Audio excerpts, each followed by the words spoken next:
खदद खदद खदद खदद। Train द्रुत गति से भागी चली जा रही थी। संध्या काल का समय था।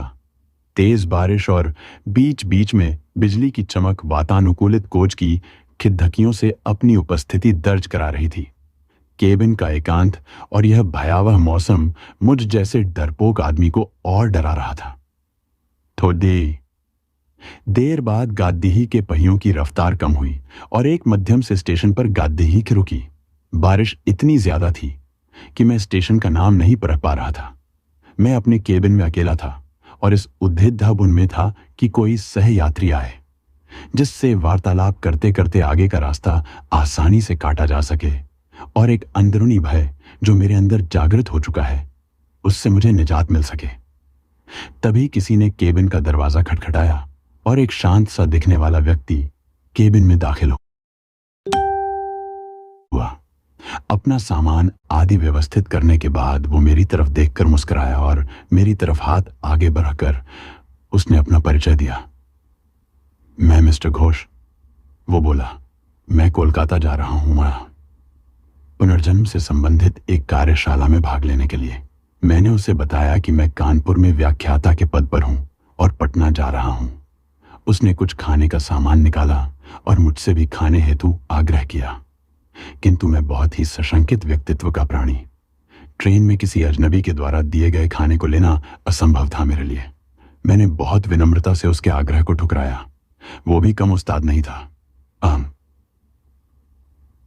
कसकर हंसा और बोला, संशय कर रहे हैं मेरे ऊपर, अभी तो कुछ नहीं, देखिए आगे क्या क्या होता है। उसके यह शब्द सुनकर मुझे सांप सूंघ गया, किंतु मैंने किसी तरह अपनी घबराहट को छिपाया। कोई स्टेशन आने पर वो उतरता और ट्रेन चलने के बाद किसी दूसरे कंपार्टमेंट से चरैज कर फिर आ जाता। पूछने पर बोलता कि बीच बीच में रेलवे की नौकरी भी कर लेता हूं। थोड़ी देर बाद मैं और वह विभिन्न विषयों पर चर्चा करने लगे। उसने पुनर्जन्म से संबंधित बातें प्रारंभ की और पुनर्जन्म को अंधविश्वास बताया। थोड़ी देर बाद उसने मुझसे पूछा कि क्या आप भूत प्रेत पर विश्वास करते हैं।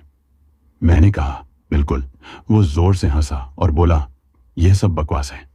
मुझे भूतों पर विश्वास था, किंतु वो भूतों के अस्तित्व को नकारता रहा। रात अपने यौवन पर पहुंच चुकी थी।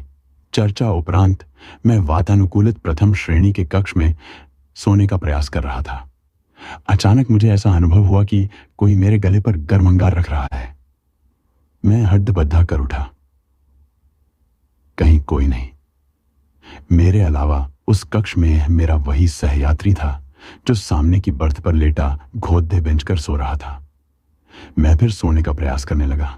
अभी आंख लगी ही थी कि मुझे अपने पेट पर बहुत तेज दबाव और हंसने की तेज आवाज सुनाई दी। मैं घबराकर उठा तो देखा कि सहयात्री बर्थ पर नहीं था। लगभग 1-2 मिनट बाद वो आया और बोला, जनाब सोए नहीं? आए भी हैं। मैंने अपनी घबराहट रोकते हुए उससे कहा, अभी नींद नहीं आ रही, और मैंने अपने बैग से एक मैगजीन निकाली और पढ़ने का नाटक करने लगा। सहयात्री भी बर्थ पर लेट गया और कुछ देर में उसके खर्राटे केबिन में गूंजने लगे।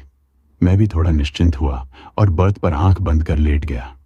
ट्रेन कभी धीमी होती, कभी रफ्तार पकड़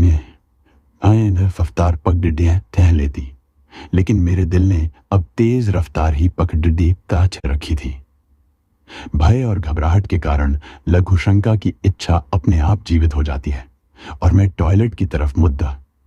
जैसे ही मैंने टॉयलेट का दरवाजा खोला, वो सहयात्री मुझे अंदर दिखा और मैं चिल्लाते हुए अपनी बर्थ की तरफ भागा। देखा तो वो सहयात्री इत्मीनान से अपनी बर्थ पर सो रहा है। मैंने घबराहट में उसे जगाया। वो बोला, अरे क्या हुआ? इतना मासूम लग रहा था, वो जैसे कुछ जानता ही ना हो। मैंने कहा, आप यहां भी और वहां टॉयलेट में भी। वो कुटिलता से हंसा और बोला, मैं कितने रूप में कहीं पर भी रह सकता हूं।